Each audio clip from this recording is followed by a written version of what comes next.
This podcast has been brought to you by Voyager's World. We are building the most amazing hospitality network. Please visit our website, join us for free, and start participating. All right, man. Yeah, sure. Welcome very much. So your name?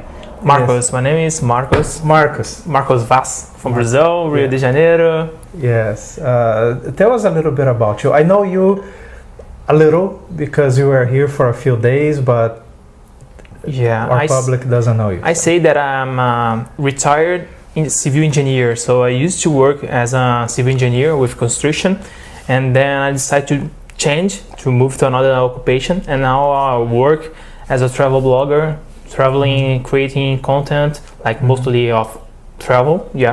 So actually I'm trying to show how it is to the Brazilian people to travel with without money or with low money. With little money. Yeah. Little money, like doing couch surfing, hostel mainly. So there are many ways to do it, and most of the Brazilians, they don't know how to do it, or sometimes they are afraid of doing this. So I'm recording, making videos, writing tests, and showing them how to do it.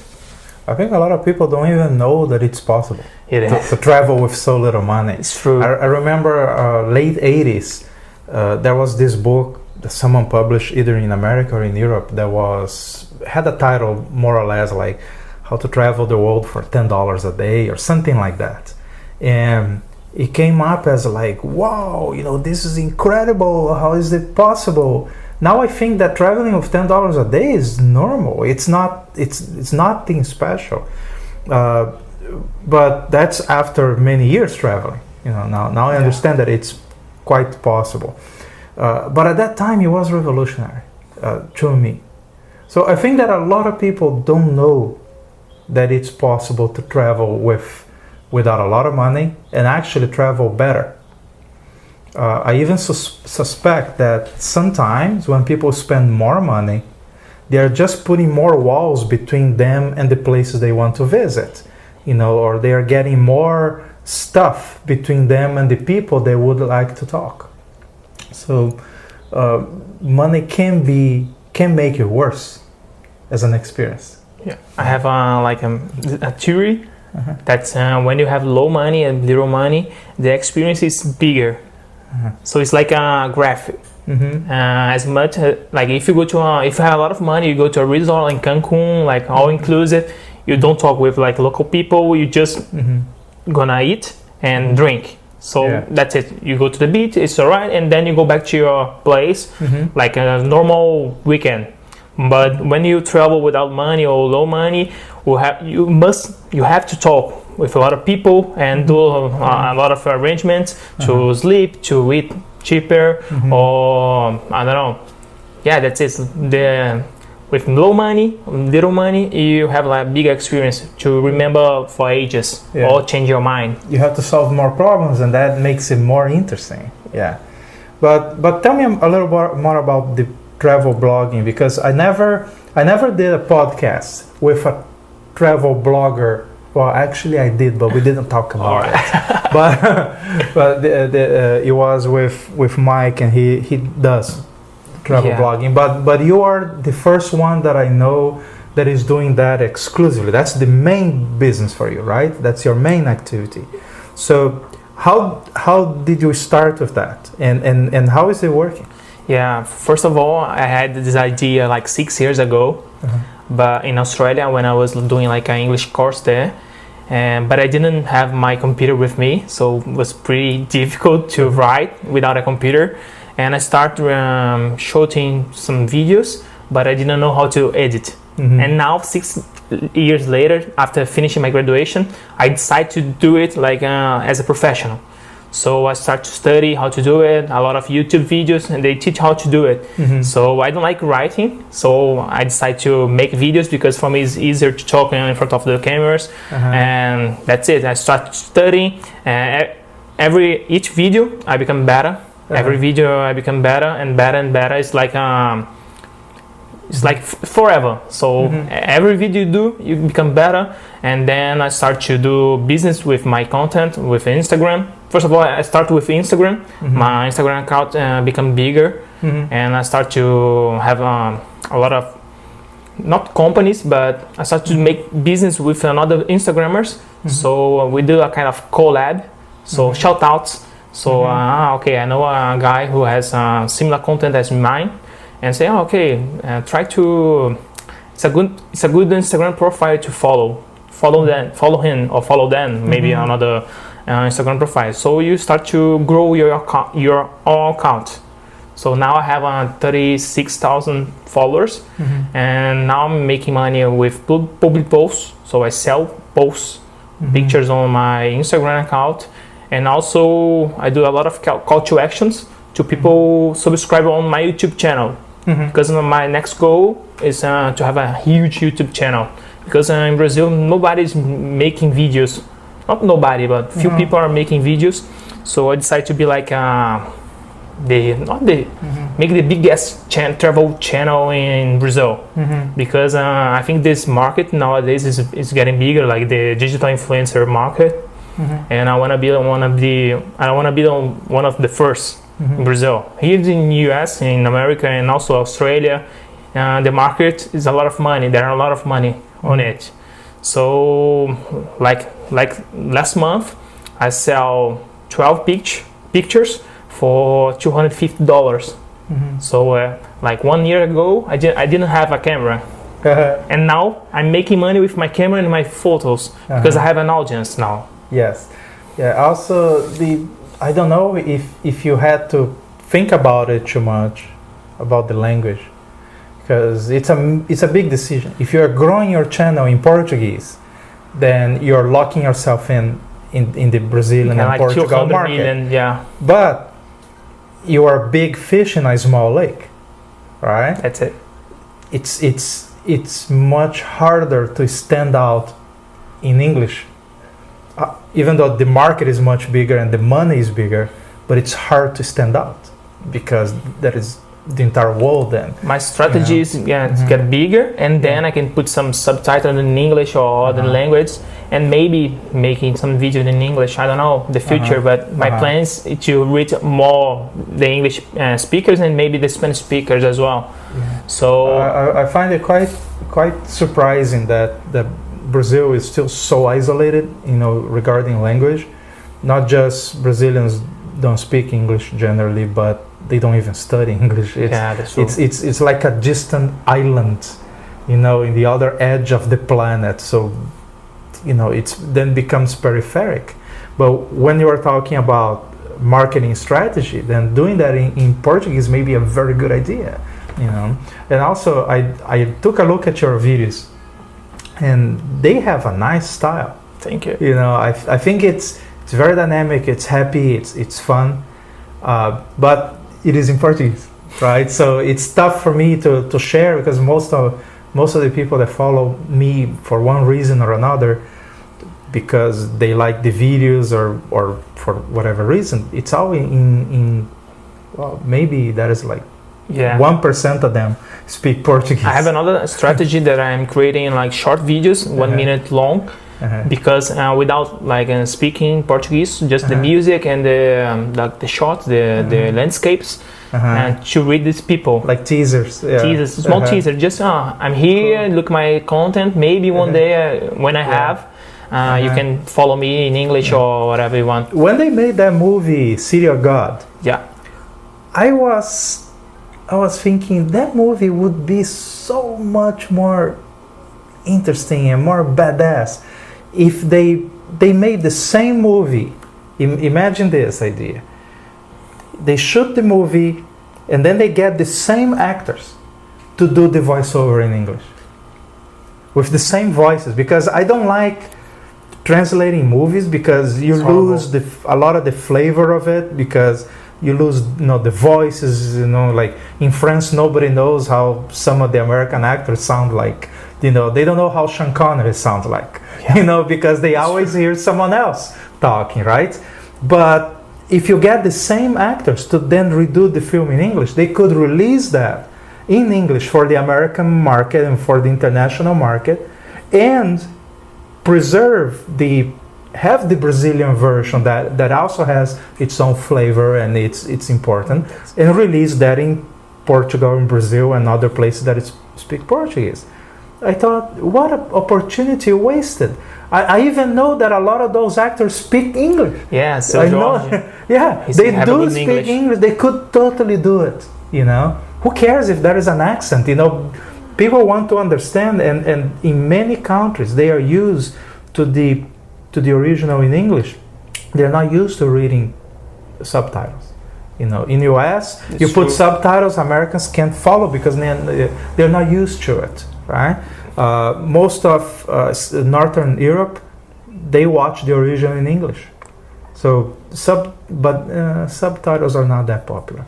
So it would be such a great idea. They could totally just redo the audio, you know. So I hope that in one day someone will have that idea in Brazil. Yeah.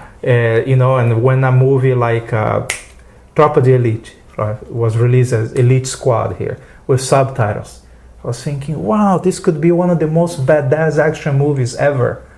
If they just like Narcos, is it in Spanish? But it's a Brazilian actor. Wagner Moura is the Pablo Escobar. So he's a great actor, yeah. So few people can do it. Did you watch Blindness? Blindness. Who is the? I don't know. Because sometimes the name in there are some Brazilians, but it's an American movie. It was shot in São Paulo. It's a great sci-fi horror movie, amazing movie.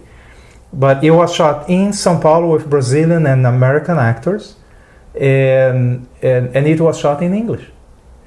So they could even redo the audio, just do with the same actors if possible, you know, and doing the same things in Portuguese, and then release that in Brazil in Portuguese. I don't know why the movie industry is not doing that yet. Just take, when you do something that is not in English, or you do that in another country, do 2 audios. Yeah, probably it's the money. You know, with the same actors. But, you know, in the context of everything, you know, that they're spending hundreds of millions of dollars today to make some of these movies. You know, it's going to cost another, you know, little bit to so in the context of everything. Now I have to rethink my strategy with subtitles to my channel. Think about it, because the videos are amazing. You know, it can be something quite interesting, but maybe you do 2 audios, or maybe you do subtitles, or maybe Milton is an idiot and you don't need to change anything. You know, I don't know what is the right answer. You know. Because I had a friend who is a travel blogger as well, and he tried to do some videos in English with Portuguese subtitles, because he was doing like interviews with English speakers, and most of the audience didn't like it because they want to hear his voice. So it's the opposite. Yeah, but if he's interviewing people that are not Brazilians. Yeah, he must speak in English. Yeah, I remember watching some things from Brazil that were like with like TV shows with foreign, you know, guests, and they did that in English. You know, that's English and translate. You know, no problem. Yeah. So that's something to think. I don't know. I had to think about it.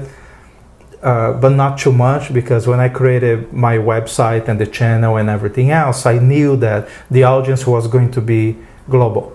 Yeah, you know, so I thought, okay, I cannot do every language anyway. So the videos, everything is in English, but the website is being translated to, like, we are doing like 9 languages now. I think we are going to get to like 20 something. Wow. You know, 22, 23 languages. You know, for the website itself. But, you know, the videos, I have no solution. I just put everything in English and hope for the best. But it's working. You know, these interviews there are a lot of people that are following already. Yeah. I know. Yeah, now I'm thinking about because now my audience is like 90% of Brazilians. Yeah. So that's because I speak Portuguese, of course. I don't know, but I want to reach the world. You know, I want to have a huge audience, and because sometimes, look, the biggest YouTuber in Brazil has 15 million subscribers, so it's a lot.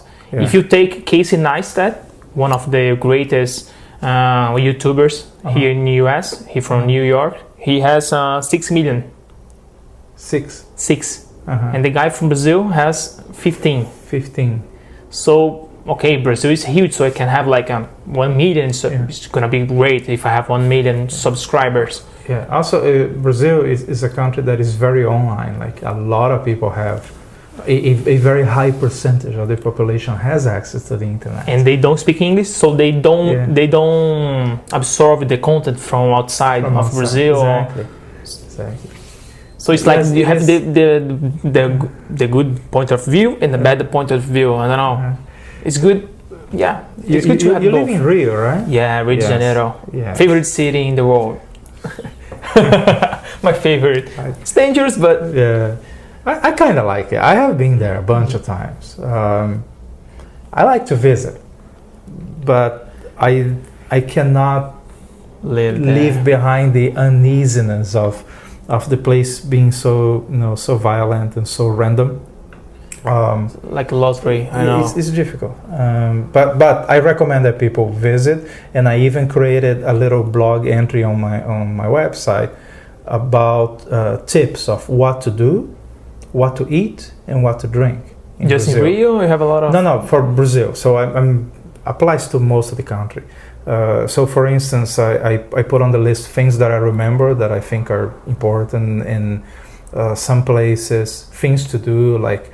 That you rarely hear about it, so I tell them to try pão de queijo and watch foot volley on the beach. Yeah, I like which it. When people go and see it for the first time, they are amazed. Yeah, when I play football we have like a sport. It's not a sport, but it's like a play. We call it altinha. We just kick the ball without just one touch on the. In front of next to the water, so a lot of tourists came and they started taking pictures of us. Like it is impressive. It is. Yeah, football is very impressive. I think it's hard to. Yeah, it's hard to play, and the guys are good. So I recommend things like that, and there are some foods and things that. Also, I tell them to pay attention that in Brazil, it's like New Orleans. That music is everywhere. It's not like you don't have music just here and there. Music is almost everywhere. You go to every bar, every restaurant, on the street, and the cars, and everywhere there is music, and they take music very seriously. So people know who is playing, who is good, who is what's happening. When you go to New Orleans, there are these bars that the doors are falling off. Old, crusty bars. That you look at it, you don't give anything for it.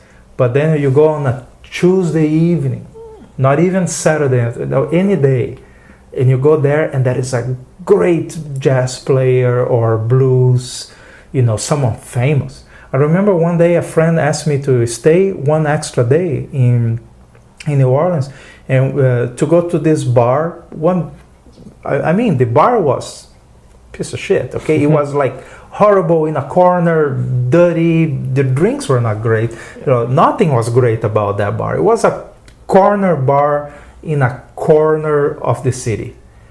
And this guy started playing, and I went to Facebook. I said, "Oh, I'm here, watching some very nice music, and Kermit is playing here." And then I started getting messages from people that didn't talk to me in years, but they still notice my Facebook things.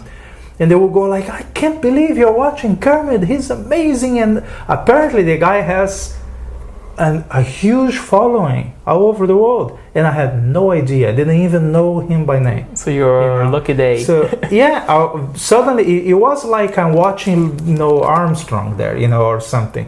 That people notice and they say, "Wow, this is so incredible." And for New Orleans, it was just a Tuesday. And Brazil is like that. I think that sometimes you go, there are places that the entire street you're listening to music, and it's not interesting. You talk about music because Brazil is there are a lot of genres, different kind of music. And I think Brazil is the only country that reggaeton is not big. If you go any place in the world, if you go to a nightclub, you're gonna listen some reggaeton. It plays a lot. Yeah, if you go to Brazil, nobody knows about reggaeton, but nobody, just the people who travels. But the rest of the people, like the normal population, they don't know what is reggaeton. Yeah. Also, Brazil is weird on the way that it exports its culture. Again, because of the language, but also because of the attitude. For instance, you see singers that are amazing. Brazil has amazing, beautiful music, and a few of them, and by a few I mean 3 or 4 of them, started selling their music in Spanish. Roberto Carlos and a bunch of other guys, but it's like how many? 3 or 4, right? And they are huge success. I mean, they sell more outside of the country.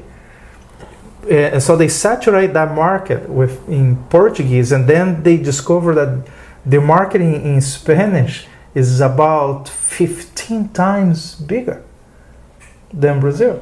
And sometimes still, closer because you can just go to Argentina or Uruguay or whatever. Exactly. And I'm amazed that not everybody discovered that. It's like, what are they waiting for, right? Why is it that we don't have more Brazilian actors in Hollywood? There is only one reason, because a lot of them speak English, a lot of them are fluent and perfect. They are very talented. It's just that they don't move. You don't end up playing in Hollywood if you don't go there, right? It's the same as a traveler. Yeah. If you wanna discover the world, you have to travel. The same if you wanna act in, I don't know, in the bigger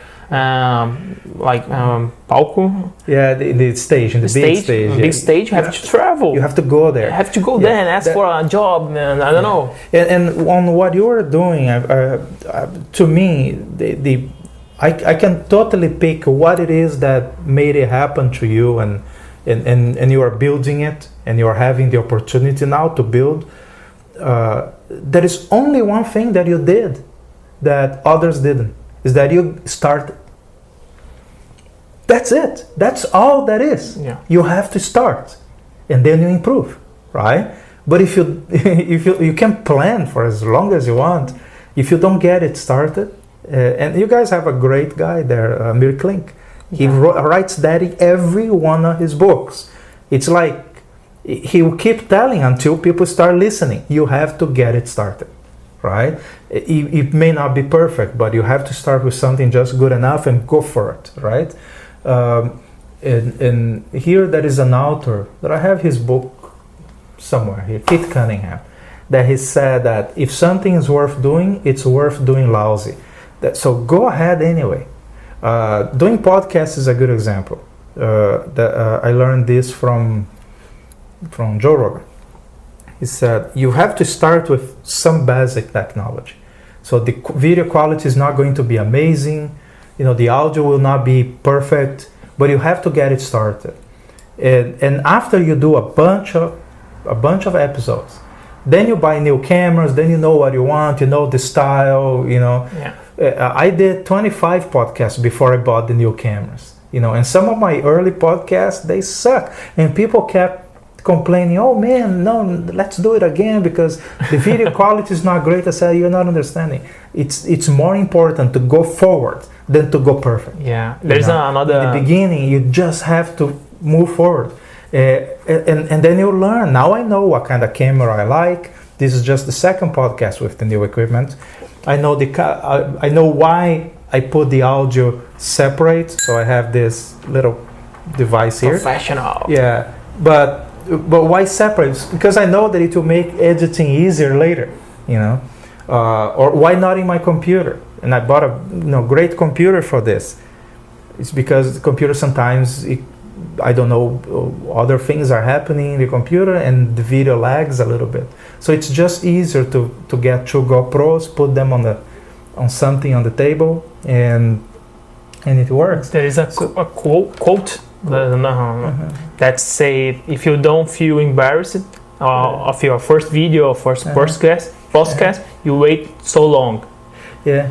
So when I watch my first video on my YouTube channel, I feel like really bad because it's horrible. It's And I feel like I don't want to watch because it's horrible. I'll give you another example. To me, the guy that really inspired me to start podcasting was Joe Rogan. You know, like other people were talking about it, but the one that when he said it, I finally reached that point that I said, okay, I'll do it. You know, now I'll do it. That was Joe Rogan. So I went back and I watched it. He did like 900 something podcasts so far, more than 900. Whoa. He's getting like in the 500,000 views on each podcast now. So I went back and I look at the first 20 or so. They're crap. Like the quality, the video quality. And you feel better. No, then I thought, yeah, that's how you start, right? You know, people look today, you know, let's use another, to me, a clear example. Pink Floyd. Okay, I watch Pink Floyd and it's perfect. You know, it's what they do, what they were doing this last few years, amazing. To me, Pulse is the most amazing show ever, right? Well, I went back and I downloaded the first album of Pink Floyd. It sucks.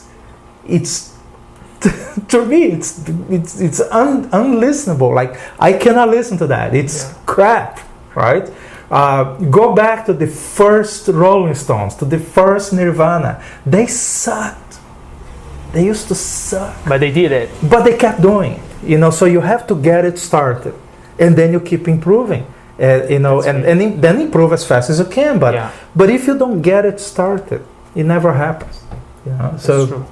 And sometimes we get sad because we compare our backstage with your main stage. Yes. So I'm doing this, but I don't have a tripod. I don't have a big camera. But he has a nice camera. He has a team to help him. Yeah. But you have to work or to do it. What you have to do with your weapons or I don't know your equipment that you have now. Yeah. Your best equipment, the best equipment is the equipment that you have now. You have, exactly. I said that about motorcycles too. So the best motorcycle in the world is the one you have. It's better than walking. Because that one you can use. Yeah, that one you can use. The motorcycle you don't have is just an idea. You know, it's okay, but it's, you know, it's not great until you have it. There are lessons from many sources, you know, from books and movies, and right now I remember one from a Brazilian movie that I recommend that anyone that knows Portuguese watch this movie. It's called Dois Filhos de Francisco. The story of Zezé de Camargo and Luciano, right? Yeah. Did you watch that movie? Yeah. Okay, so remember now, I'm going to tell you and you're going to remember. When his father was calling the radio stations, using all his money, calling the radio station, asking them to play the songs, right? And then he used all his money, and then the next day, it was around those days that he was talking to his wife and saying, you know, maybe I fucked up. Maybe I pushed these boys to work so hard in this, and I dedicated my entire life and their entire life to this idea of playing, and nothing happened, right? And you know, and he felt like a failure, and he was saying that the same week that same week it took off. Then everything happened, right? So they were working hard for like 20 years, something like that, right? And building. But to me, the lesson was that you work 20 years on one idea, and then success is going to happen over the weekend. That's when everything is going to explode, right? And during that same week, it still doesn't look like anything is going on. And that is in the very nature of success. You can be so close, and you still don't see it. You never know when it's gonna be the day or the person Exactly. gonna. He didn't know that idea of calling the radio stations was going to work. he was, because you only see it looking back, you never see it looking forward, right? That's true. So you cannot be sure. So his idea was good. It was that spark that at the end, after 20 years working hard, it was that idea that made it work. But while he was doing it, he couldn't see it. To me, that was, and the other part that is amazing about the movie is the ending, of course. Them having the opportunity to bring their parents to the stage and show them the success and the result while they were alive. That was amazing. A lot of people, they reach success, they reach the result of their hard work after the people that did a lot of the hard work already died, and that is a little bit bittersweet. But in their case, it was perfect, other than losing a brother. But it was amazing. It's nice to talk about it because every milestone that you reach is a successful. It's a success. So if you do a lot of milestones, you're gonna have like this positive attitude to do more. Yeah. If you don't do this because I want to have $10 million on my bank account, it's really far. Yeah, if you measure like that, if you measure in millions of copies, and if you measure numbers, it's like doing a podcast and saying, "Oh, I'm going to be happy with this podcast when I have 1 million views." Well, buddy, it may take a while, and you may not get there. Yeah, so that's a dumb way to do it. You have to focus on getting it done right. Focus on what you can control. What you can control is how you do it. The quality, the idea that you keep following, the style. Maintaining that style and that focus that you can control. Yeah. You can control how you promote. But you cannot control other things that are happening in the world that will influence that. Yeah, and I like it. I like the way that I don't have the control about outside things, because when I meet someone, this person can change my whole way to think. So I don't know, I just met you and now I know about couchsurfing much better than 1 week ago. So I have another ideas that I didn't have before coming here. Yeah. So if I plan the next 5 years and then next week something happened and change all my plan, my 5 years plan. Exactly. So it's like, or worse yet, you reject the opportunity because it doesn't match your plan. that would be even worse. Imagine if it's a bigger opportunity came. No, because I had this. I have this plan, 5 years plan. So if I do this, but it's gonna be bigger sometimes. Yeah. But sometimes it won't be bigger. Yeah, sometimes not recognizing that something new actually works, with your idea, works within your plans. You just need to be a little bit flexible. And sometimes not. Sometimes you have to say no, because there is cost of opportunity, right? Yeah. Everything you do means you're not doing anything else, and then you get distracted. But making that judgment is very important. And I think that a lot of people, something tragic happens to them, that then nothing major happens in their life, or nothing major happens in business. And I think that it's not, the tragedy is not that they try to go too high and fail. But the problem is that they try to go too low and they succeed. They aim low and then they hit it. And then that's it. Nothing else happens. It's much better to go higher. And when I did some challenges in the past that, in athletics or in travels, that every time I said the same thing, I said, I want to do something that I cannot do unless I become the person that can do it. So first I'll have to change myself and then I can do it, right?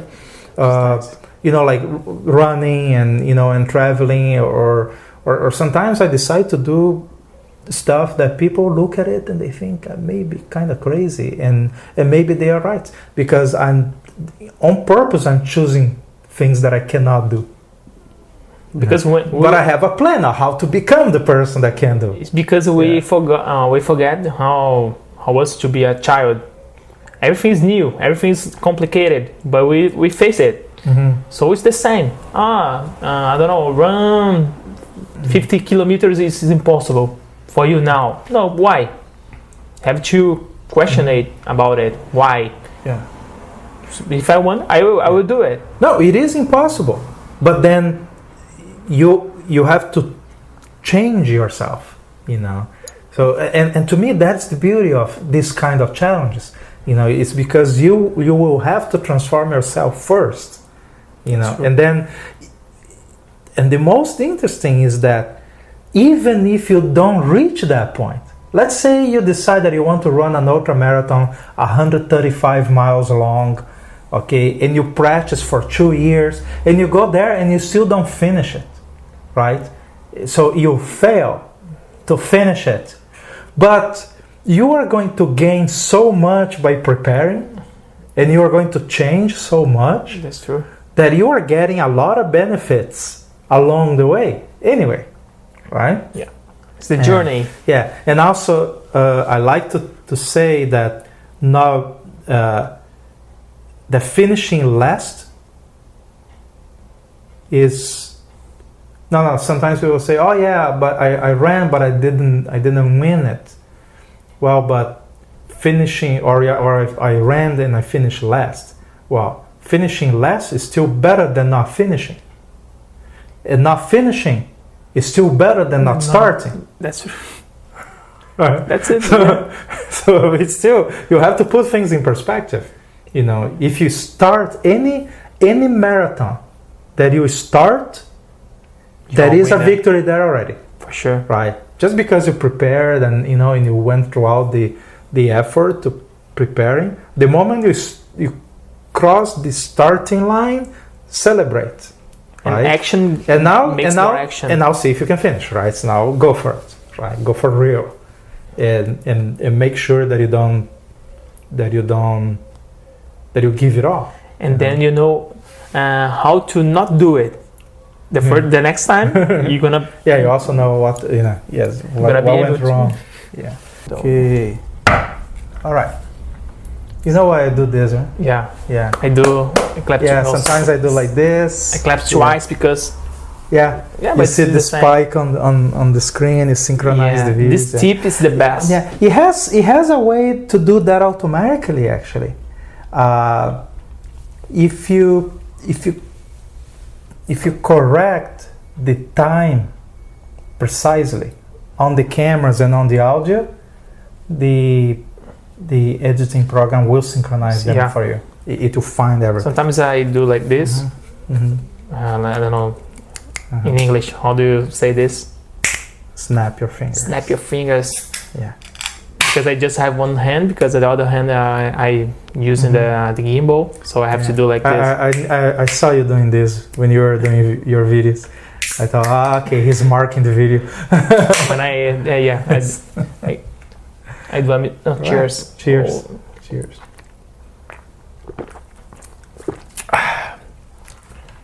I hope you like IPAs. Yeah, I love IPAs. India IPA, this one. Yeah, Pale Ale. Yeah, it's Does it say here? No, right? Yeah, India Pale Ale. Okay. All right. I'm not a beer expert, so but I love beer. It's the main thing that I spend money when I'm traveling. It's beer. Yeah, because when you are drinking beer, it's a good way to meet people. So you go to a bar, or if you stay in a hostel, you just go to the bar and start drinking, and maybe playing some pool. So it's the easiest way to meet people. So when I'm booking a hostel or any place, I look if they have bar inside the hostel and a pool table or ping pong, something like to play. Something to interact with people. Yes. You're right. I noticed that the hostels that were the most social environments were the ones with a bar, of course. Because people, they have the happy hour So the happy hour time is like around 6 or 5 p.m. before everybody going to the nightclub or something somewhere else.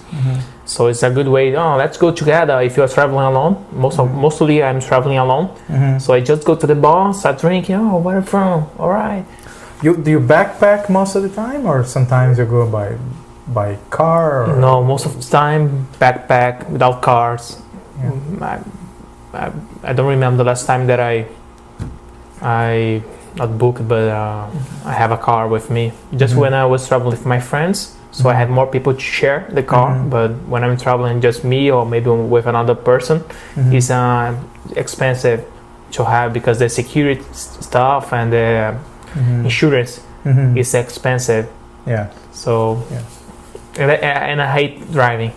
Yeah. I hate it because I feel really tired when sometimes I sleep on the.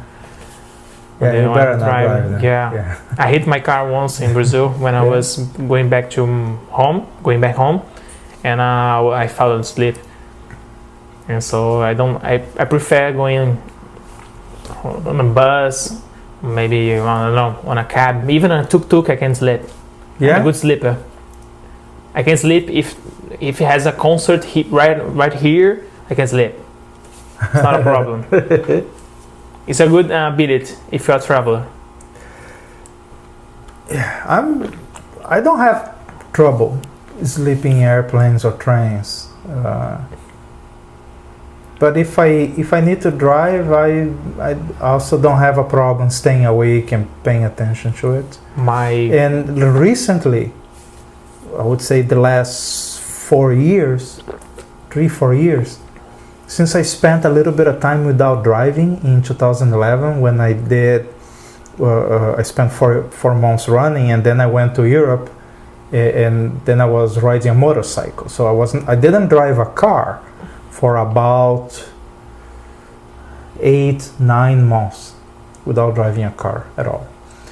Only motorcycle. In the motorcycle, I ride really slow. So I noticed that it was very easy for me after that to drive slower and drive better. Also, there is a website called theyNC.com.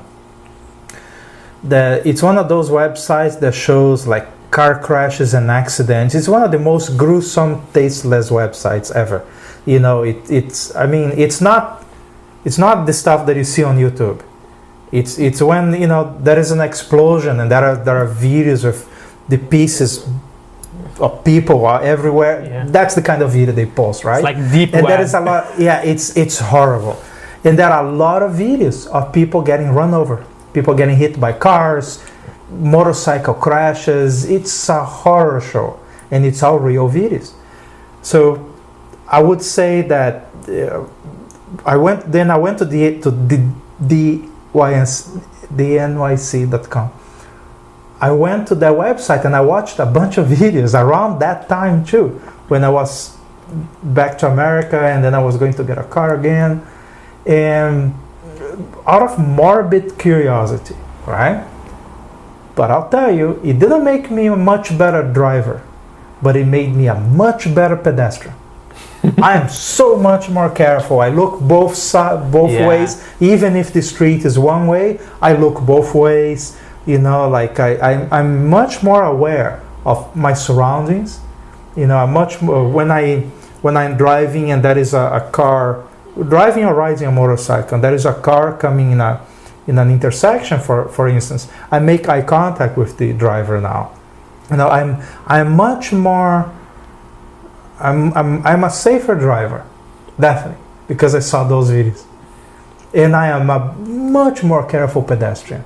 So I go well. I'm not in panic. But I'm aware. I'm aware that a lot of things can go wrong, And if this driver maneuvering here doesn't see me, he doesn't see me. He will not see until he feels the bump. Yeah. So and having that awareness made me safer. I have this because in Brazil we are taught to look both sides and wait. The driver, don't believe on the drivers. So last year I was in Switzerland with an Argentinian friend and 2 Swiss girls. And me and the Argentinian guy, we stopped every single street to cross the road, the street. And the girls, they just go. Yeah, they are used to it. Yes, because it's like it's normal for them. And me and the Argentinian, we stop it, look at both sides, wait a little bit, and if the car is coming, we wait the car. And for them, no, let's go. What are you waiting for? And then I know, and a lot of Europeans, when they travel to Brazil, South America in general, or even when they go to like places like Albania or Bulgaria, sometimes they learn by getting scared that you cannot trust it, right? Or just a bump. Yeah, and it's amazing in France. The French, if they see you crossing the street and they are driving at 100 kilometers per hour, they will stay at 100 kilometers per hour, but they will try to go really close to you. They try to see how close they can get without hitting you. Just to scare you. Apparently it's their sport. Because Jesus, you are crossing the street and then suddenly like, woo, wow! Happens a lot. That's true. And I'm pushing. I'm making this uncomfortable silence on purpose because I want you to get used to not being the one interviewed or not being interviewed. Yeah, I'm the opposite. Sometimes, most of the time that I'm doing like live conference on my YouTube channel, I'm the interviewer. Yeah. We'll do a live interview today. So I'll be like the that host. Would be cool. Yeah, it will be. But that will be in Portuguese, right? Portuguese. All right. It must be in Portuguese. That's all right. Anyway, okay. We're gonna talk about couchsurfing. Yeah. People are afraid of doing couchsurfing. And I learned a lot with the Russian people. They travel with like low budget. It's crazy. Not crazy for me. It's like not crazy, but if I talk with any people in Brazil, if I say this, I met a girl who was traveling without money, almost without money, just few like $5 or $10 a day. This girl that you met here, while you were here, the Russian one, I think she's spending an average of $5 a day, in average. But let me be clear, it's possible and it's interesting. I would say that if you don't have the money, if you don't have more, if you cannot afford more, travel with what you can afford, definitely. Yeah. But if you can figure out a way to afford a little more, I think it's better to go to the $20, $30 range. Me too. Because this same girl that was here, that you met, one day she went to a museum here that is very interesting, Vizcaya, and she got there and she realized that, we need to pay to get in. And the place is really interesting. So she didn't have money on her, so she missed the opportunity, right? That's it. So sometimes you want to see some things or you want to do some things that they are not expensive. It's not a wasteful spending. It's a reasonable idea. So you want to have the money for that if you can, right? And another thing that I tend to disagree with some people occasionally is the idea of when they say travel without money. It's not without money, it's with little money, right? But I would say that sometimes you meet people that they say they are traveling without money, but they are actually traveling with other people's money. Yeah. Let me explain. So they start getting pretty good at, I would say they're pretty good at sliding into the situation. So they go to a place and someone else is cooking, which I think it's great. Go there, enjoy a free meal, right? But then when you can also provide a meal to others, also help others, and don't just take. Wash the other hand. Yeah, don't just take. And one day I did a podcast with a girl that she she has been traveling without money, right? But the more I talk to her, the more I realize that she's not traveling without money. She's just traveling with guys' money, because she's pretty, and guys get very interested in her, and then they take her to, let's go visit this park. I don't, never mind, I'll buy the tickets. I don't have money. Let's go to this, let's go to that, and she goes into all these opportunities, right? I have nothing against doing that, but call it what it is. Yeah, I don't like it. It's not that I don't want her to do it. I think it's all good. I just want to protect the English language and call things by their correct name. She's traveling with other people's money. So if it's you not have the to same name as this, traveling with no money. I have to create a name for this. No, I call it what it is. You're traveling for other people's money. That's what it is. She keeps going from one host to the next. And using out the benefits that they offer. Happens that all these hosts are guys because they get interested in her, and she pretty much frustrates all of them because she doesn't hook up with anybody. So okay, people will do that, and I tend to not fall for that kind of game because I don't get impressed by a girl being pretty, but most guys do, and they are lonely and hopeful, and they will, try to treat the girl because I don't know. Now, sometimes they think, if I buy her a beer, maybe I have more chance with her. Now, having said that, that is the other side of the coin. I used to believe that if a girl was pretty and she was traveling and getting all these benefits, she was getting it only because she's pretty.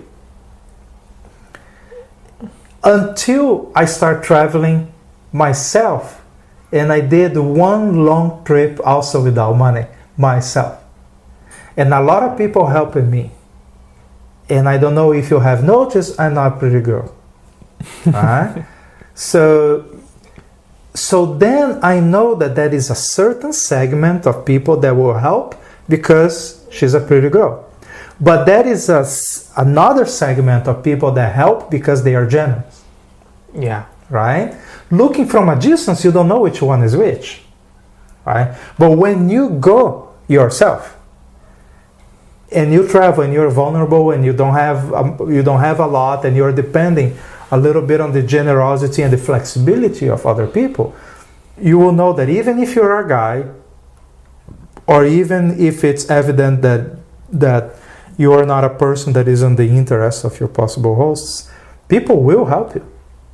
Okay, just the numbers will be slightly different.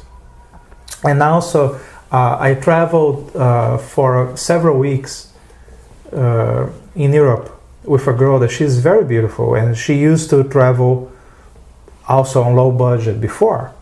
And she explained to me about all the situations that she got in, that then she felt a little trapped. Okay, these guys, the place is amazing, the party is great and all that, but then they get a little frustrated when I don't want to hook up with them, and then, they conveniently ignore the fact that she said that she's there as a friend, So it creates these sticky situations that she doesn't like. And then when we travel together, a lot of these guys that are inviting just because she's a girl, or to be more precise, just because she's a beautiful young lady, they would not invite because they see that she's with someone.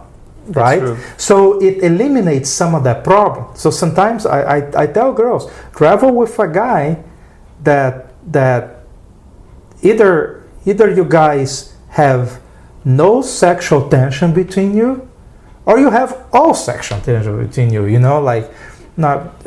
But people will I know it sounds really bad, but I know it sounds bad, but fuck it, I don't have any reputation to protect.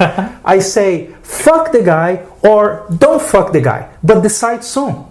Yeah. Make it clear very early, right? Because then either you guys are together or you guys know that you're not together. You're just traveling as friends. But don't let any tension lingering, right? It's the same for. So then it's fun. Then it's fun because then you guys have a certain amount of independence. You are not having that tension of one trying to seduce the other. That's great. So in other words, fuck the guy or don't fuck, but get it out of the way quick, right? And then you travel together. That is a lot of fun. But the people that are looking at you, the people that are hosting or meet you guys at a party, they see that you arrive together. They don't know what's going on, right?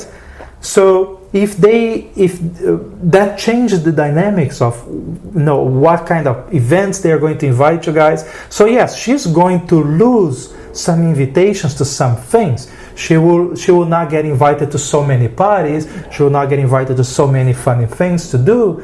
But at the same time, she's not being harassed so much, and her safety is going up. Yeah.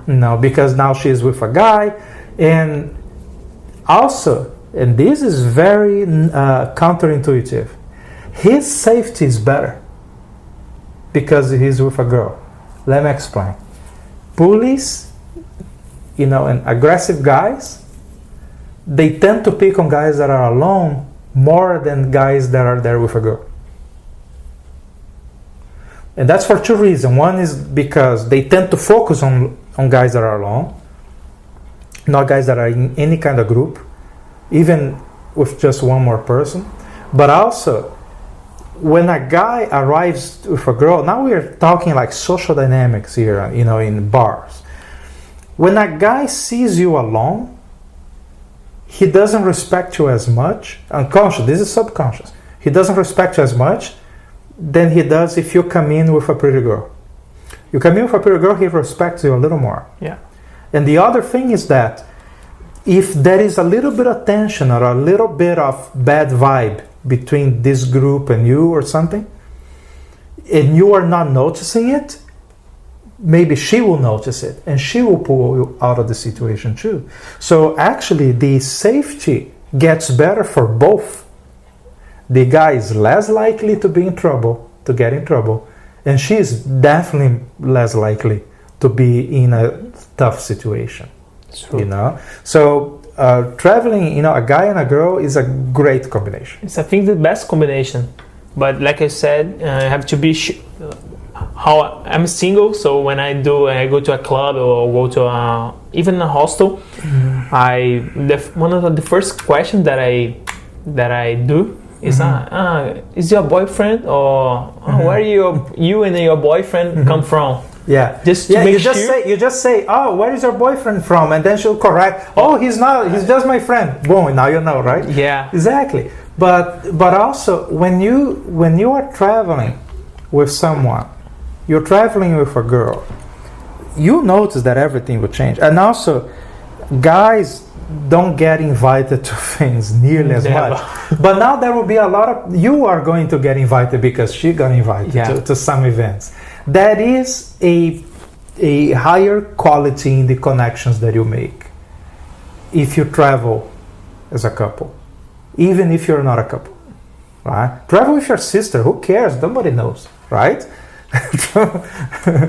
Travel with your sister.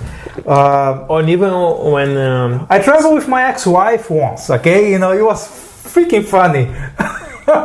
Because then people would ask, and then, who she is? Oh no, she's my ex-wife. We divorced a year ago. So people would go like, what? Oh, crazy.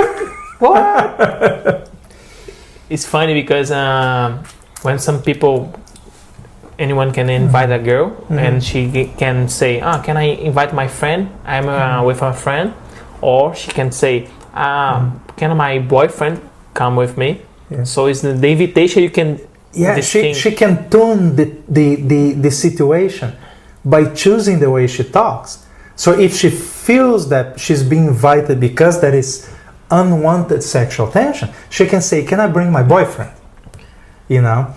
But, or if she feels that it's a friendly, truly friendly, inclusive invitation, they just didn't know that there is someone with her, she can say, can I bring my friend? And everybody will be okay with that, So if she's smart about it, she can tune in the situation. Or let's say one guy is making advances that are unwanted, she can say, well, I really like to talk to you, but perhaps I should go and join my husband now, and then she cuts that guy out, so if she's smart about it, this is not even lying. These people don't know you. They don't care, a lot of them don't care to the point that they will still keep making advances towards her, even if she says that she's married. So that's how much they don't care, right? That's true. So why are you respecting people that don't respect you? So why do you care?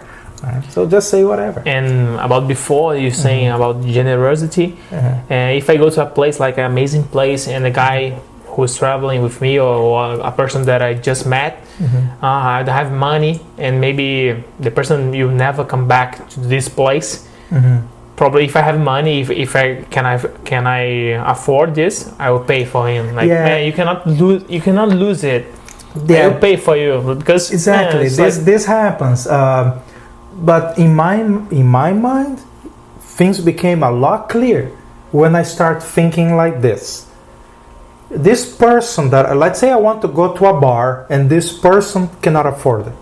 Don't go. I ask myself, would I pay? Do I like the company of this person? Yeah. Do I like that company enough that I would take this person with me and pay for the dinner and pay for the drinks? If the answer is yes, it can be as either for a girl or for a guy. Sure. If I'm inviting someone, and I'm paying, it's because I decided, this person is cool. This is a good conversation that I want to have. And I want to eat those tacos or whatever it is that they have. Or the person doesn't have the money now. Or maybe they don't have the money now, or maybe they don't have the money. Fuck it, I'm going to pay for it anyway. Even if it is a guy. Okay? And it's good to have this clear in your mind. That you are helping or that you are inviting, but understand what is your motivation. Because I wouldn't be buying dinner or drinks because she's a girl and I'm in hopes of getting laid. I don't do that game for years, so I'm inoculated already. Yeah. But the clarity of understanding why is it that you are helping people is very good. Sometimes also, because I host so much, sometimes I have like several people. Very often I end up, let's say, cooking dinner for like 6 people. The other day I cooked dinner for 9 people here. Whoa. The same in one shot. It costs a bit of money, right? Sure. So you're doing that. To me, it's so clear that I'm doing this because it's a way that I feel grateful. Because people treat me, they invite me for dinners and parties, and they host me so much. You're like, creating bands. I can think of hundreds of situations where people open their houses and they offer me a nice meal, or they invite me to the bar and they pay for my drinks, and stuff like that. So to me, it feels pleasurable to do that for my guests, So if I decide to cook, I just say, okay, how many? 6, all right. I'm cooking for 6 today, And people ask, oh, can I help? I said, no, let me do it. I like it. Just enjoy. Sit there, have a drink, enjoy it. I love doing that. It's nice. But and I discovered that pleasure more or less at the same time that I learned how to just say thank you and accept when other people give me things.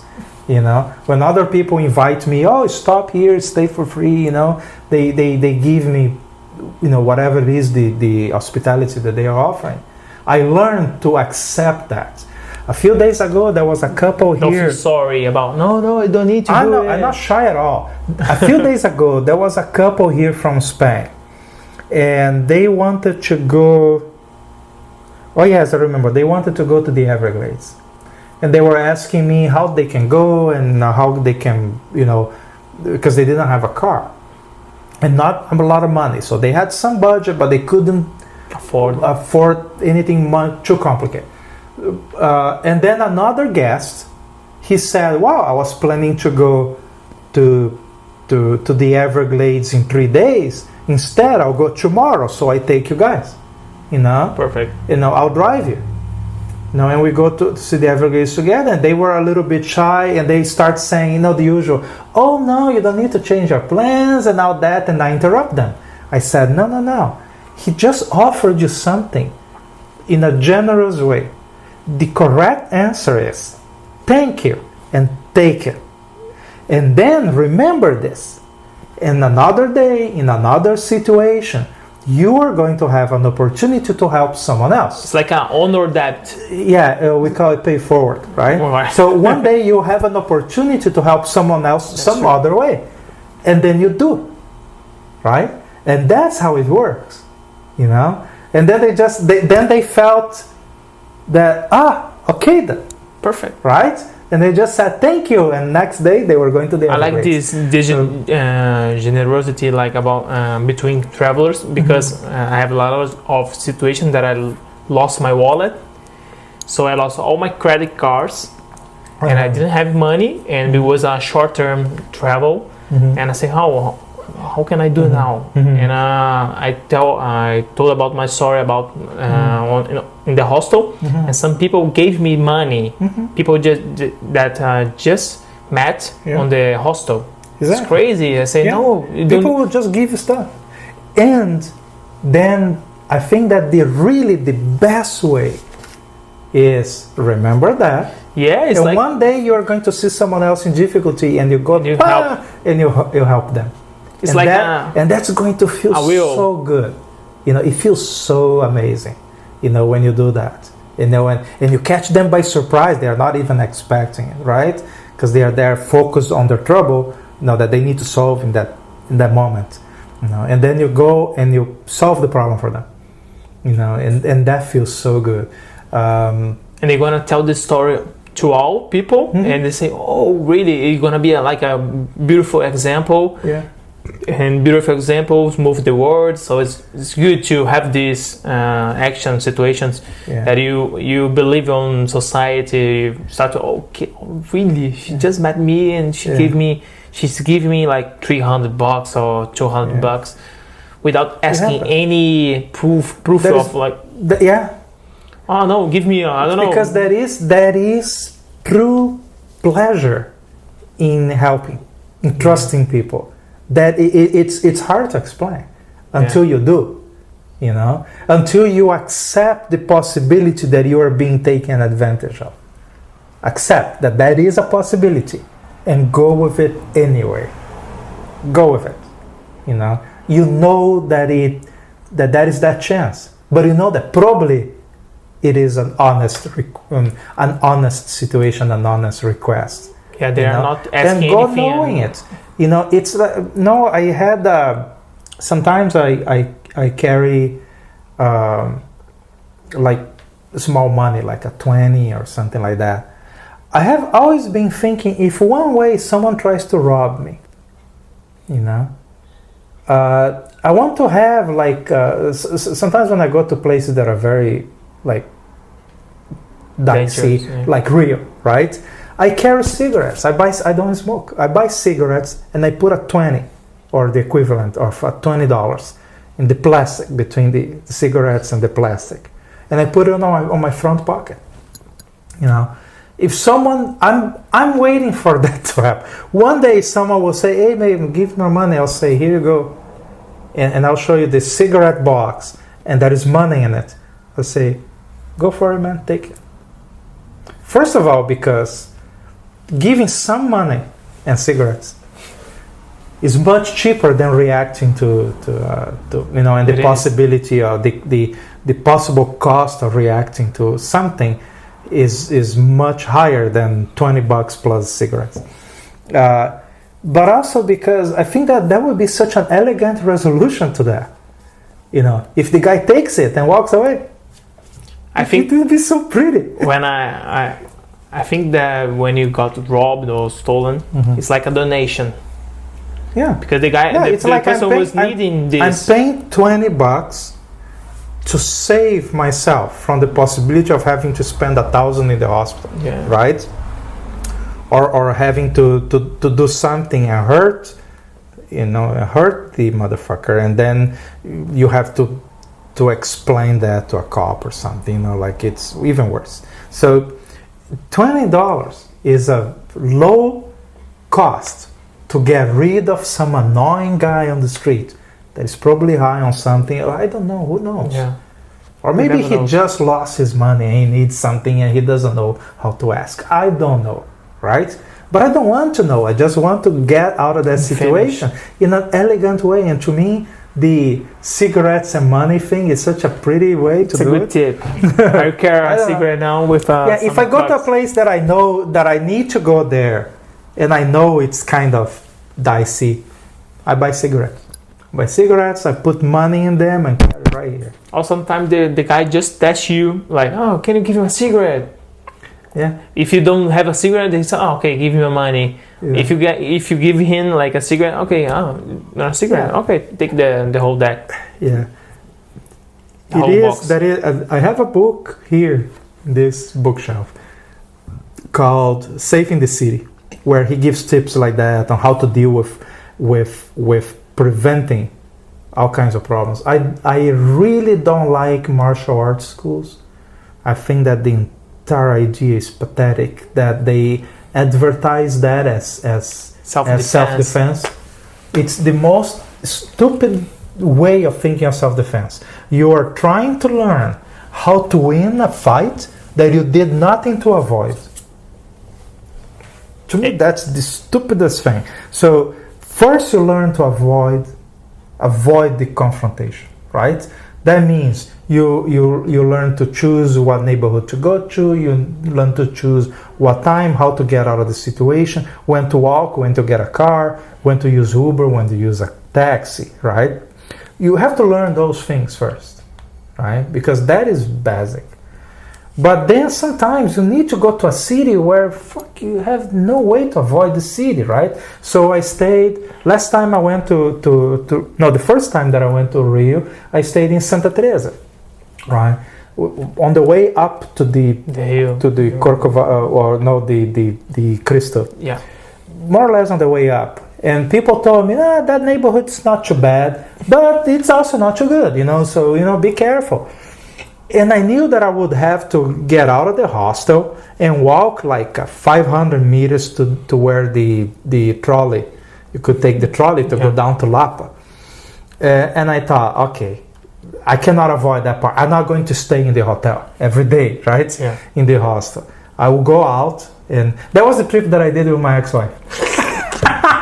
She was like, so we have to go. So let's do it well. That was the first time that I did this. That I bought the cigarettes and I put money in it, and I was carrying on the front pocket. So all right, I cannot avoid being there. So, and I would say if I'm going to get robbed, that is the place. You have to be prepared. It's between there and the trolley, probably. What I will say to the thief. You have to prepare. You have to have not a speech, but you have to think how you're gonna act if someone comes to you and talk. Oh, come on, what are you doing here? Yeah, it's like the same when I come here to US. I was thinking about the questions on immigration. Mm-hmm. So if they ask this, what can I answer him, the person? Yeah. So it's the same. Every situation you have the way to act, the better way to act. Yeah. Well, and our immigration here has its own challenges. I know. Yeah, I was shaking when I got a private interview. Yeah, it has its challenges. In a extra room. So. Oh man, I had the funniest border situation once when I overstayed my visa in Ukraine. And I overstayed for almost a year. So it was like, because I saw that, okay, if you overstay, they give you a fine, right? And I look at how much the fine was, and it was a certain amount all the way to 1 year, and then it goes higher and you have more problems. But so I thought, okay, if I'm going to pay a fine, then I'll use it up to 1 year, right? So I stayed there And I got to the board and they said, oh, they look at my passport. Oh, big problem. You have a problem. And then they do the forms and you have to pay the fine and they make you, go to the little bank and you pay there, you get the receipt, you go back and they do this form and you do a declaration and all that. And I was there with a Ukrainian girl and she was doing all the translation, so he made it faster. So we did all this, and the guy was very professional, very somber, like, oh, you have a problem. And then, so we did that, and I paid for the fine. Then I asked, so now that I paid the fine, how long until I can come back to Ukraine? And he said, oh, you go around the building and you get back over there on the other side and show the passport again. So you can stay for another year. Just back if you want. It's cheaper than doing visa running or visa run. Yeah, overstaying. It was so easy, but I found it so funny the way he said, no, you just go around the building and get back in.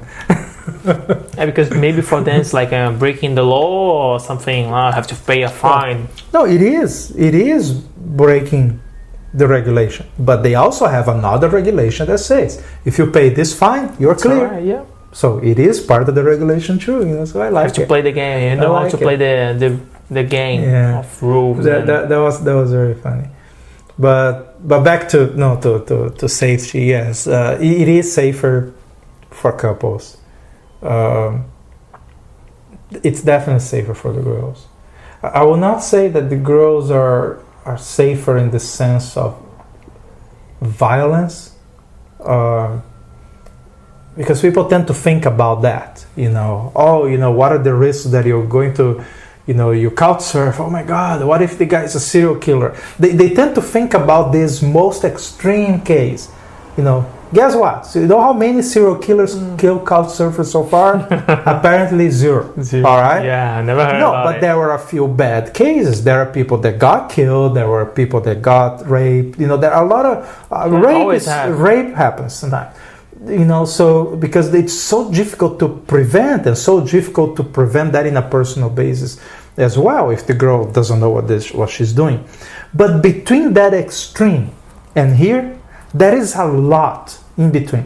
There are a lot of different grades of that start from a guy being just a little bit inconvenient, or he not knowing how to choose his jokes, or a guy hitting on the girl a little bit way too much, or a guy being pushy, or the guy getting drunk and then trying to touch her. And you have all these different rates of how inconvenient or violent a guy can be, right?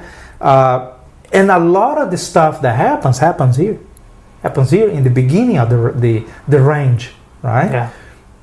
And most of this is preventable.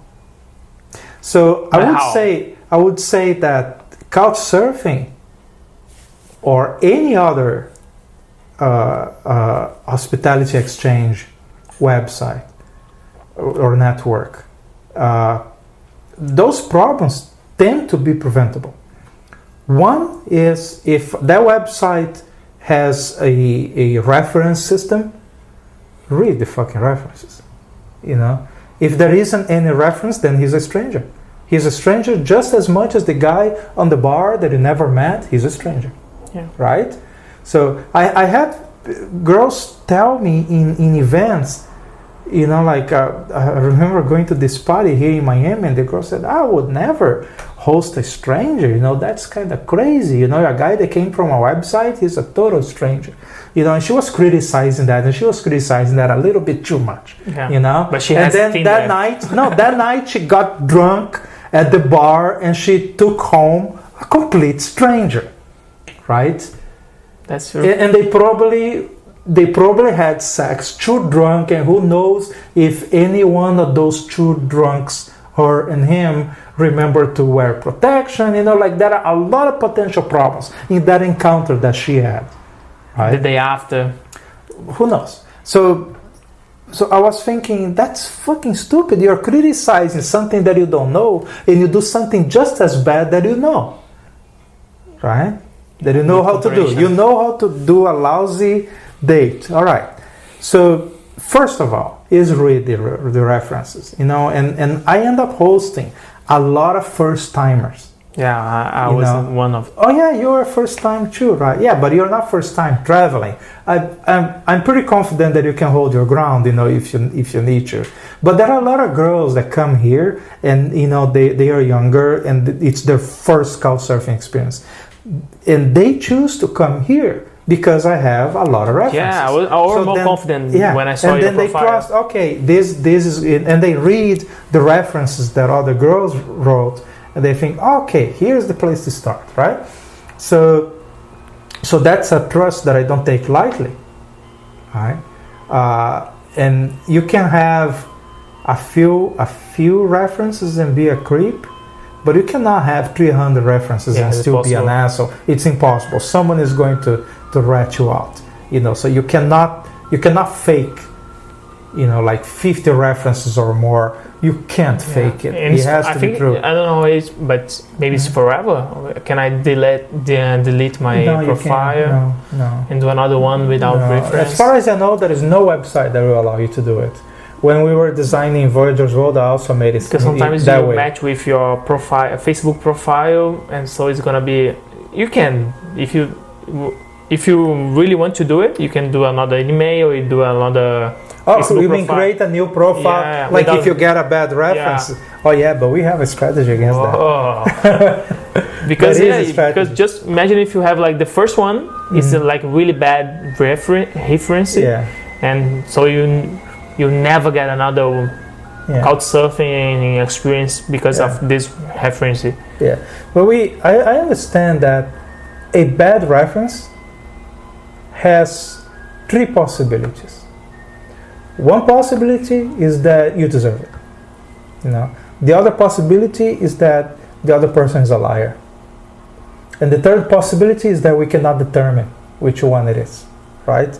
So the way that we are dealing with the references is that if it is positive, okay, it stays, but if it's negative and you dispute that, we look into the situation, we look into what you said, what the other person said, and we look at the communication, what happens.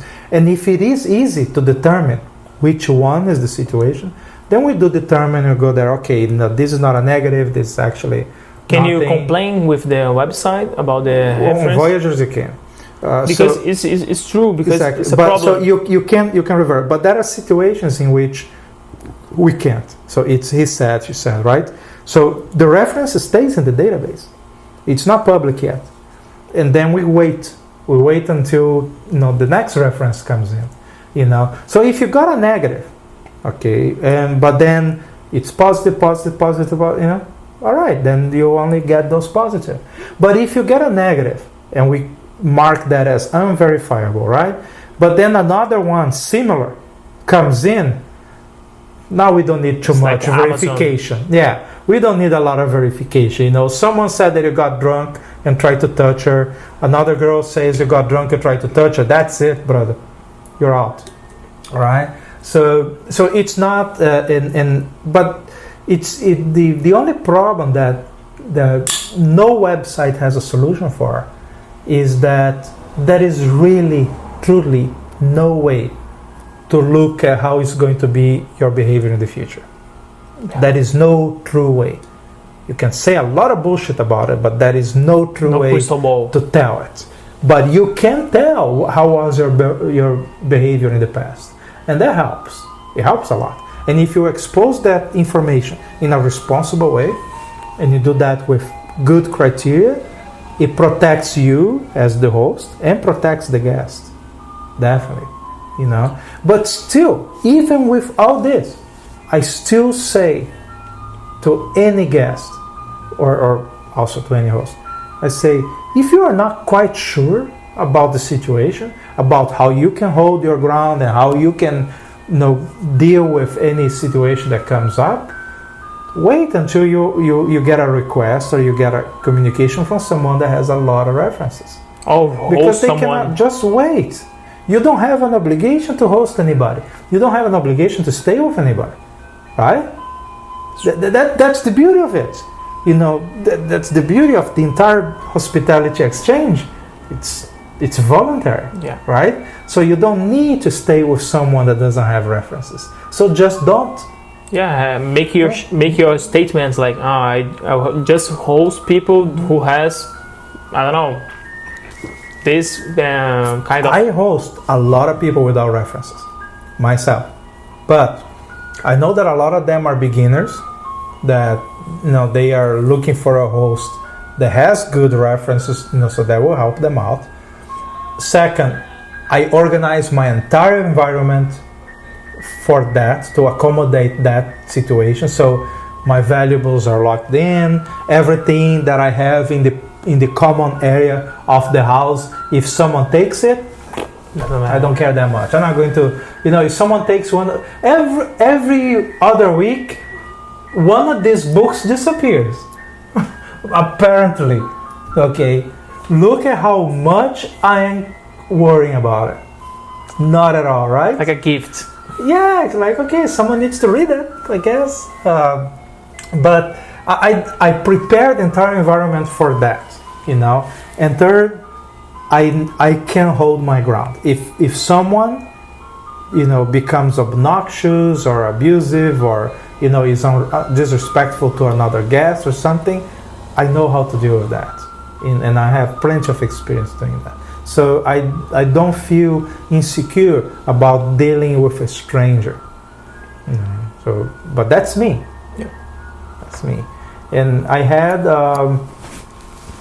in my entire Hospaks is hospitality exchange, right? So I'll be saying Hospaks in the videos from here on.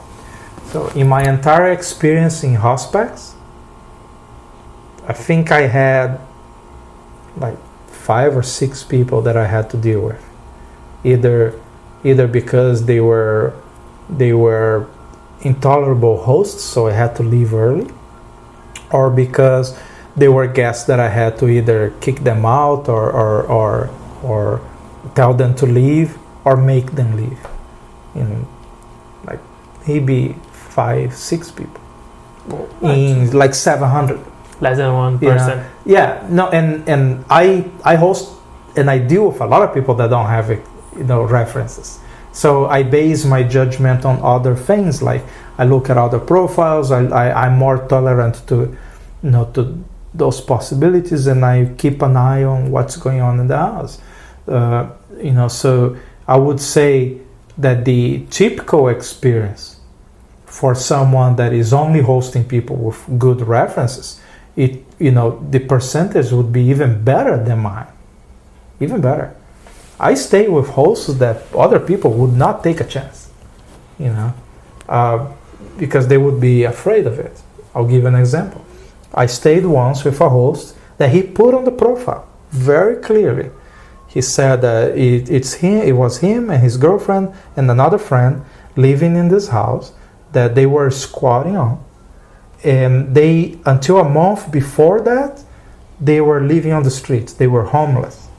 And they said, someone gave us this house to live until the owner shows up, I guess. And so we have this place, and the door is open all the time. Anybody can walk in and stay for as long as they want. Couch surfers, bikers, runners, backpackers, vagrants, and homeless. Anybody can get in, right? So I got there. It was exactly the way they described, the place. He said, "Oh man, you were lucky." I said, "Why?" "Oh, I just cleaned the entire place." And I look at it, and it was dirtier than my garage when I used to live in Boston, right? And I thought, okay. And so I put my luggage in a corner. I had a few valuables that I locked them in my motorcycle, and I went to the city to have fun, right? And it was going to be a busy night because of festivals and the Super Bowl game and all that. So when I came back, my stuff was not where I left. It was in another corner of the house. It was mostly there. A couple of shirts disappeared. Who steals a shirt? People that need it. Yeah. Right? Nobody else steals a shirt. So my stuff was there, but the floor was covered with people. The entire house had no space. because everybody came to the city and it was a major night and there was no space. So I got my backpack and my stuff and my sleeping bag, and I was walking around, and then the dogs, they had 2 big dogs. The dogs were sleeping together, so I went there and started, gently kicking the dogs until they got up. And then I dropped my gear, my sleeping bag, and I slept on the floor where the dogs used to be. And that was the first of 5 nights there. 5 nights? Oh. 5 nights. The kitchen, well, to give you an idea, the place was so dirty that to take a shower, I would keep my flip-flops on so I didn't have to step in the bathtub. So dirty it was. Did you see Fight Club? Yeah. The house on Paper Street. Looked exactly like that. Exactly. Okay. All right? It's like you open a faucet, you first watch to see what color comes out. And then chance. To see if you use it or not. The counter on the kitchen, I never saw what color it was because it was covered in dirty stuff. And pizza boxes that are there for weeks, and nobody. It was incredible. Okay. And how was I it? stayed there 5 nights. All right. Whoa. Among strangers, a lot of them homeless. It was one of the best experiences of my life. One of the best. You test yourself in another way, like outside of your comfort zone, like totally strangers. And everything they gave me, and they brought pizza one night, and they gave me a ride to the city another day that I wanted to go there to some shopping, and everything that they did, it was full of generosity, full of love. Remember, these people were living on the street. They were living under a bridge just a month before. Whatever they had, they would give you. If you said, "Oh, can I have that?" they would just give it to you. All right. So they didn't just open the house; they were opening their hearts to you. And that they are being truly generous, and telling you interesting stories, and they were amazing. And I just hope that their living situation improved after that. But for the time that I was there, I was very happy, even though it was challenging. I think that poor people tends to help more poor people than rich people. I don't know about that. I don't know. I have tested that theory in a bunch of ways, and it's very inconclusive. The impression that I have so far is that it's about the same. What is different is that what makes it appear to be different is that when people have more stuff, and when they have a bigger house and 2 cars and a boat and all this, what happens is that they are also working a lot, and they are busier, so they will have fewer opportunities to notice you. But once they notice you, they are equally generous. That's the impression that I have so far. And then in consequence, the people that are the worst hosts in that sense is the middle class, because they're the ones that are working the most. The poor, it doesn't have much to be concerned about, right? They're sitting in the front porch having a beer at 6 p.m. The rich and the retired, and the well-off, they also notice you fast because they're not busy with work. But the middle class is fucked. They are working 60 hours a week, and they have 10 different things to do, and they have to take the kids to the school and pick them up and fix the car and to go to this and go to that. They are so busy. They don't notice you, but they also don't notice anything, because they are slaves to work and schedule. So there is nothing wrong with how they are as people and as hosts and as being generous. They are just as nice, but they are busy, and they are like curved under the weight of a lifestyle that costs way too much and they cannot afford. So, and I have been to other countries where people work less, and you notice that they're much more available. They have more time and more opportunity. I have been to other places where people work as fucking slaves, and then looks like everybody's ignoring you. No, they're not trying to ignore you. They're just busy. They have to get to work. It's normal life. They don't stop their time to host you. They're on their phone. They're not playing. They're trying to deal with their life. So maybe there is a theory that sticks about who is more generous. I don't know, and I don't care. Or what I think is people are pretty much the same in that sense. I have a question. But they are not the same on how much they work. Different countries give you very different profiles. That's true. Yeah. I have a question about your referency program in your website, your platform, because I had an experience on one kind of work exchange because I had not bad experience, medium experience. And then I have to give a feedback to the host. So, but I was thinking about if I hate him like 1 star of 5 or 2 or 3, I was planning to do like 3 stars, but he gonna see it 3 stars. And then you're afraid that he's going to give you a bad reference. Exactly. Yeah, I did this, and he gave me like 4. Yeah, I think that the first website that came up with a good solution for that was Airbnb. And we designed Voyager's World after that. So we kind of, more or less, we designed our system knowing how they did, And then much later, Couchsurfing also changed the way they do it. So they wait to show the other person's reference. They don't reveal it until you give your reference, or 14 days pass. So basically, both Couchsurfing and Voyagers, we were inspired by Airbnb to do that, and I think it's a good. It's not perfect, but it's better than the way it used to be. So yes, we wait. If you give a negative reference, by the way, what we do is we give the opportunity that the other person may just accept it.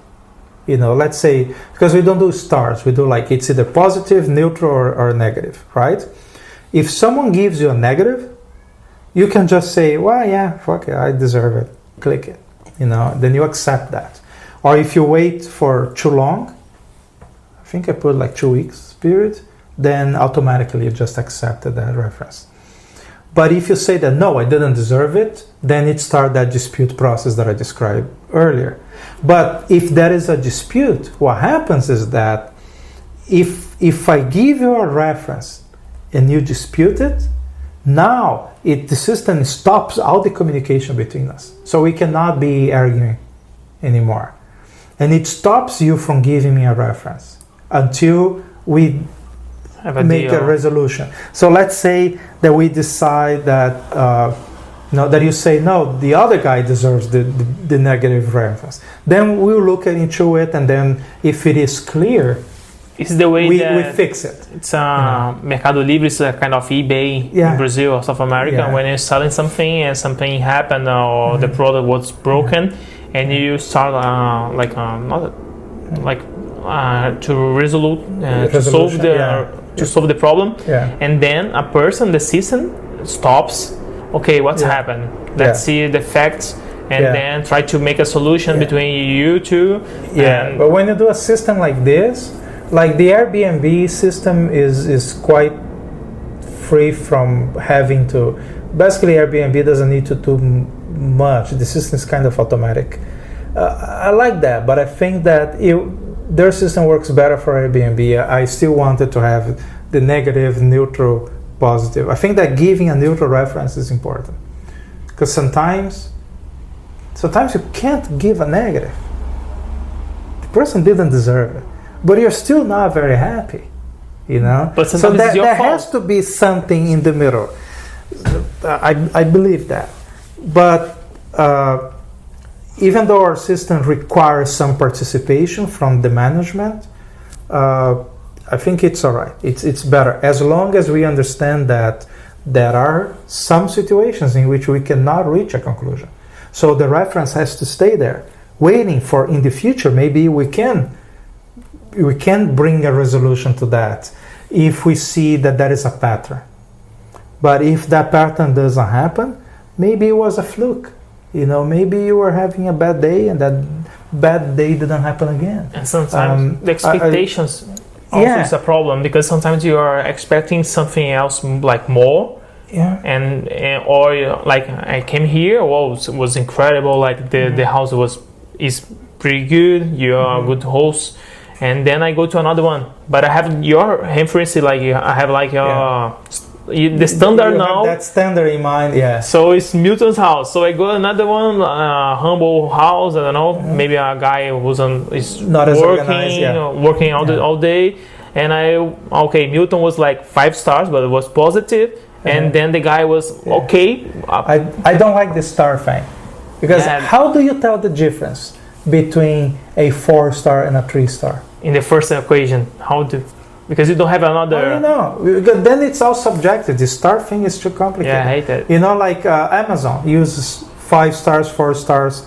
How do I know if your 5 stars how to give a 3 or a 2? I have no idea.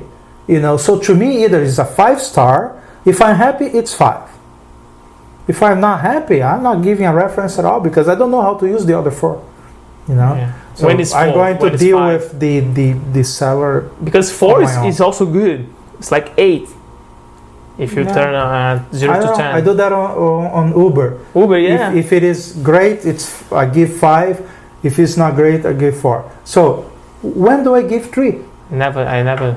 No, but what would be the situation? And how bad does it have to be to then deserve a 2? I don't know. So it's too complicated to assign stars.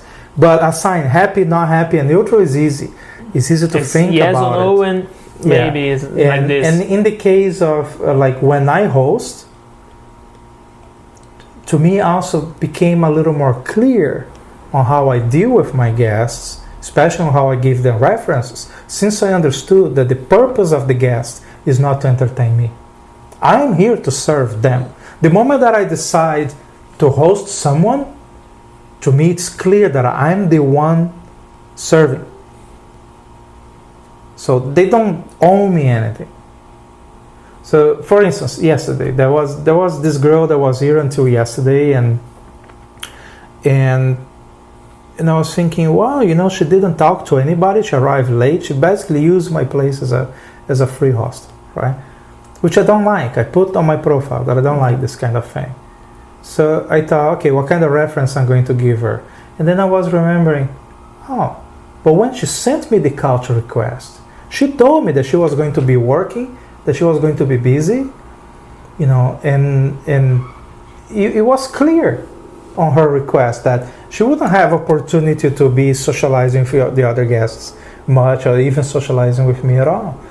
And I thought she deserves a positive reference, as positive as I can give it. She was honest about her intentions, and she did exactly the way she said. She did the best. And she's not here to entertain me. Once I understood that, everything became so much easier. Sometimes people come here and I don't like them because they are boring, for instance, and I tend to not like boring people. That's not their fault. It's boring in my opinion, but in the opinion of someone else, they may be just fine. It's personal. So they get, it's a personal impression that they still deserve a totally positive reference. I give them like 100%, because they are not here to make my day funnier. That's not the purpose. Exactly. It's the other way around. I am here to help them. I think the same way that if I am traveling, I try to be accommodating to my hosts, but I know that I'm accepting that they are helping me. So I help them. Sometimes like the other guy that took the Spanish couple to the Everglades. One day I was in the city and one of my guests was arriving. I said, no, just wait at the airport, I'll pick you up. And I went there, picked her up and brought her in. I said, "Oh, that was so nice and generous, so unexpected." I said, "Well, it's also so normal. It's also so normal. Why not help you? And for you, it was convenient because maybe you were passing through the airport, like close to the airport. Okay. No, it was not really convenient, but I was in my car already, right? So I drove to the airport to pick her up, but to me it's very natural because so many people already did that to me. So many people drove miles and miles and miles to pick me up and drop me off. Why not help her? So and that's what I suggest to every host. I say, if you are going to host, think of yourself as you are serving them. And that will make it so stress-free because now if anything happens that is nice, it's awesome. Gets you by surprise. You like it. Like one of my guests the other day fixed something in the bathroom that was broken. Got me totally by surprise. I thought, wow, awesome, great, Or sometimes I wake up and there are people already making breakfast. I love that. It feels like having different a family. Foods of the whole world. Or they come over and they make dinner. The good one, the carbonara spaghetti. Oh yeah, the other day the French girl made that amazing pasta. So I love that. But I understand that their purpose of being here is not to do things for me. Their purpose for being here is for me to do things for them. And she said that I like cooking. Yeah, I do it in my house. Yeah. So for me, it's like normal. Awesome. So that's it. Everybody likes. She wasn't doing this for okay. I have to do this because Milton is hosting me. No, I want to do this because I feel good to do this. Exactly. Yeah, it's a different way of thinking of it, and since I start thinking this way, the entire experience is better. It feels better. It's easier and it's stress free. Now I wanna host someone. Mm-hmm. It's good, but I don't have a house. I have, but I live with my parents, so because I don't know how it's gonna be. I don't know. I have to figure it out. Show them this interview. Yeah, I'll show them. Show them this podcast. That will help. Yeah, because it's nice. I have a friend of mine. He had the experience on World Cup during the World Cup. The last one in Brazil, and he hosts 2 people from I don't know where, and I said, man, it was awesome. Yeah, because it's like a mutual thing because you can practice your English or Spanish or whatever. You can learn new things, like even a new dish, a new way to do something, or just talk about a new situation. Oh, there are 2 strangers in my house. And okay, let's face how can I deal with this? How can I serve them? So it's always good. I cannot see any like bad stuff. But if I host someone, I wanna share my time with them. Maybe I'll show around Rio some place that nobody goes. So they will get a good impression about Rio, and go outside of Brazil and share the experience. Oh, I'll go to Rio because Rio has this part. So it's not all about violence. It's not about only the tourism things like the crafts and the sugarloaf. You can do a lot of different things if you don't have money or if you have money. It's awesome. It is very interesting. Yeah. It's a little crazy, but it's really interesting. I tell people to go. I recommend. And you host more than 4. I host about 4 people at the same time. Sometimes 5, but I avoid having more than 4 because I built space for that. It's a lot. Yeah. In my head now, but maybe one day you're gonna be like, okay, it's nothing. I used to host a lot more than this for a while. All right. Well, it was really great talking to you, man. You are. I think you are opening some new territory there. In Brazil, and you're showing other Brazilians that it just get started. Do it. Just do it, and it works. You end up learning how to make things work well. And I think that. Brazil is a country that is a little peripheric and it's a little shy. People are are shy of doing things. Like they tend to think of the world outside of the country in wrong terms. And it takes sometimes going out and spending some time outside to realize how similar we are, and how similar they are to Europe and to other places. So once they realize that, they enjoy it. They enjoy it a little more. So I hope that cases like yours are going to inspire more people. That's my to do more goal. Things. And that's one of the consequences of what you do. So thank you for what you do. Yeah, thank you, man. Thank you for the invitation. Thank you for hosting me. Looking forward for more. And that's it, man. My next goal is to meet people, a lot more Brazilian people around the world doing the same that I'm doing now. And I wish I have this another people doing this on YouTube to see how it is, so I feel more comfortable. Because when you're traveling, you're facing the new, you feel like butterflies on your stomach. It's natural, it's good. You have to face this, accept this, and go. I have like a course that I teach people how to do it. It's translating. It's like go there and travel. It's like the term that I use. It's the name of the say product. That in Portuguese. Vá lá e viaja. Vá lá e viaja. Okay. Just go there and go ahead and travel. And I will keep traveling, showing people how it is. And to teach people how it is, or to show people how it is, I have to do it. Yeah, it's better if you do. Yes. So I could say, Milton, can I do an interview with you and to show people how it is? No, I will go there and have my experience, and then I share my experience, my point of view, because people believe on me, they follow me. Yeah. So I have a compromise. So you have an obligation. Yeah. I have an obligation with the truth. That's it. Thank you for. Okay. Excellent. Thank you, man. We hope you like this podcast as much as we like to produce it.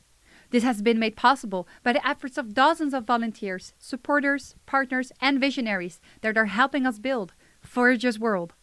Please visit our website, join us for free, and start participating.